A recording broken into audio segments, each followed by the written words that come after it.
Everyone's talking about femininity and how to feel more feminine, but people are not talking about the main thing that will help you feel more feminine as a woman. Welcome to my series, Holistic Hottie with Sade. I'm Sade, and today we're going to be talking about how you as a woman can get more in tune with your body, just like how I've been able to get in tune with my body. Honestly, like people focus too much on the outside and not enough on the inside. And I notice like social media, people, women, content creators, they sell aesthetics, right? And I'm not here to sell you an aesthetic. I'm literally here to share with you the things that help me feel feminine and stay in tune with my body to the point where I don't have to look at an app to know I'm getting my period. I don't have to look at an app to know when I'm ovulating, to know when I'm on my luteal phase. I can feel it. And I know a lot of women want to feel that synergy and that connection with themselves, and they don't. And a big part of you not feeling that connection with yourself is because you're not in tune with your body the way you should be. The biggest tip I can give you when it comes to being more feminine and being in tune with your body is to stop going with the flow. Stop being indecisive. Being indecisive is making you ugly because you're not honoring yourself. That's another way that you need to honor yourself is to learn to decide and to choose. Indecision is not a decision, it's a deflection. And the sooner you can get to understand that, the sooner you will be able to honor yourself and what you need and even to know what you need.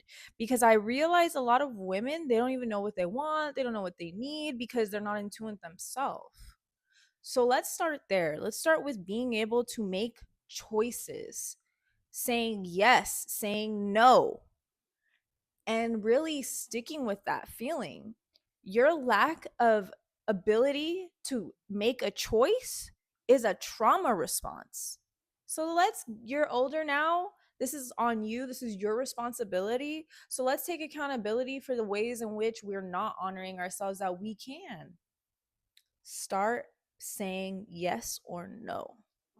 Honestly, we're going to stick on honoring yourself because I have so much to say about honoring yourself because it really does not just have to do with it has to do with so many things like caring for your body by giving it nutritious food. As a woman, you are not supposed to be eating junk food. You're not supposed to be eating processed sugar as much. Our hormones in our body is so sensitive to the things that we put in it that it can disrupt our hormones to the point of you're experiencing an imbalance within yourself because of your lack of nutrition, which is causing you to not be in tune with yourself, which is causing you to not be able to connect with your body. So, starting to feed yourself food, vegetables, fruits, grains, whole foods that truly are adding to your health and wellness, that's also when you're going to start to honor yourself. That's when you're going to start to be able to see that connection you're creating with yourself. Which leads me into the next thing. A big part of honoring yourself is to create a loving relationship with yourself. A big part of being feminine is being soft, is being loving, caring, nurturing to yourself. When is the last time you really sat with yourself and you really held yourself in a way that was honoring yourself and everything that you experienced? When was the last time you gave yourself credit for everything you've had to go through to get to where you are right now? When was the last time you told yourself, I love you? I'm proud of you. Thank you for getting me to where I'm at today. I'm going to cry, but I'm not going to cry because I genuinely feel like people don't do that. Oh my God, don't cry. But I do feel like honoring yourself, praising yourself, it's going to unlock the femininity within you that is just waiting to be held and seen. Oh, I got emotional really quick. Sorry about that. It's because I really think I really want women, I really want you to understand the power you have when you are gentle with yourself, when you love yourself, when you give yourself grace. The second thing I do to help myself stay connected to my body and my femininity is meditate. I know it sounds crazy. It sounds like a bunch of mumbo jumbo. Honestly, meditation, though, is not what you think it is. Meditation allows you to quiet your mind, to allow you to become present in the moment with yourself. Yourself. Meditation allows you to align your mind, body, and spirit into one, because you probably also feel disconnected from your body and to your femininity because your mind, body, and spirit may not be connected. This is a very common thing, especially with the lives we have to live and the trauma we've gone through. Sometimes if you've gone through too much trauma, your body completely disconnects from your mind, and it gets to a point where you don't even feel that connection with your body. You look in the mirror and you don't feel that. You don't look at that and it doesn't look like you. That is a part of disconnecting your mind from your body, from your spirit. And the best way to get that back and to get back into alignment with your mind, your body, and your spirit is to close your eyes and really take 10, if you really can't do 10, 5 minutes. You can look up meditations on YouTube that will help guide you through, just the process of breathing. But personally, how I like to meditate, especially in the beginning, the tips that I like to give people when they're beginning to meditate for the first time is focus on your breath. Focus on your breath coming in through your nose, how it feels in your chest, holding it and breathing out. And you just focus. You focus on the way you sound. You focus on how it feels.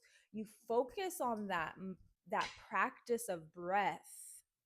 And you realize when you open your eyes, you feel so much more clear and grounded, because in those 5 minutes, in those 10 minutes, in those 15 minutes you gave yourself to quiet your mind, you all came back to one. I love the idea of meditation because I know it works. I know it works. It's worked for me. It's something that you really cannot explain, but also the only reason you can't explain it is because it's something that's felt so deeply within yourself. My third thing, being present when you first wake up, when you first gain consciousness, saying a prayer, thanking God for your roof over your head, for the bed you're laying in, for the blanket that's covering you, for the pillow under your head, thanking God for the air in your lungs, thanking God for the AC that's blowing on you or the fan, thanking God for the sun rising another day, thanking God that you woke up healthy and that you woke up here and alive. I promise you that is going to really help you connect with yourself, and not just yourself now, but your highest self, the self that is connected to source no matter what. And my last thing is to get comfortable with knowing you are more than your body. Get comfortable with knowing you are more than your body. You are an essence, a being, a spirit, an energy, a force. You are so much more than this physical body that's here on earth. And the more you can connect with that idea, the more you can meditate, the more you can pray, the more you will feel the more you will feel connected to your spirit and not just your body. You will feel so connected to your spirit, to your body, and to your mind that you will never want to see your mind, body, and spirit as separate ever again. So yeah, those are the four things that I do to stay feminine, to stay in my body, and to be in tune with myself so that I can care for myself the way that I deserve. I hope you liked this video. If you did, please give me a thumbs up, share the video. If you'd like, comment some things you do to stay inside your body. And if you're also going to try these things, comment which thing you'd like to try, which step you're going to try. I would really hope all you guys can maybe try to incorporate all these steps into your routine slowly but surely. But there's really no pressure. Remember to love yourself, to give yourself grace, to give yourself gratitude for being here in this moment, for being willing to figure out how to reconnect with yourself. And don't forget, I literally love you. My dog is crazy, but I love you so much, and I cannot wait to talk to you guys again.